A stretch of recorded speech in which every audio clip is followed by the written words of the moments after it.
கசப்பாக இருக்கிற சுண்டக்காவை வச்சு கூட டேஸ்டியான சட்னி செய்ய முடியுங்க. அதுவும் இந்த சட்னி சாப்பிட்டா குடல் புழுவாகட்டும், குடல் புண்ணாகட்டும் எல்லாமே சரியாயிடும். இப்போ இதை செய்கிறதுக்கு சுண்டக்காவை நல்லா வாஷ் பண்ணிவிட்டு இந்த மாதிரி ஒரு பஞ்சு கொடுத்து லைட்டாக ஓப்பன் பண்ணி எடுத்துக்கோங்க.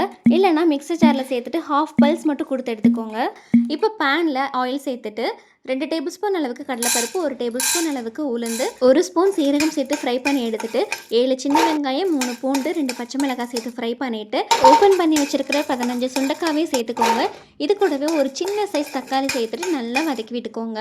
இப்போ இதெல்லாம் சூடானதுமே மிக்ஸர் ஜாரில் சேர்த்துட்டு ஹாஃப் கைப்பிடி அளவுக்கு கொத்தமல்லி சேர்த்துக்கோங்க. கொஞ்சம் போல் தேங்காய் சேர்த்துட்டு தேவையான அளவு உப்பும், 1/2 இன்ச் அளவுக்கு புளியும், கொஞ்சம் போல் தண்ணியும் சேர்த்துட்டு நல்லா பேஸ்ட்டாக அரைச்சி எடுத்துட்டு கடுகு தாளித்து இதில் சேர்த்துக்கோங்க.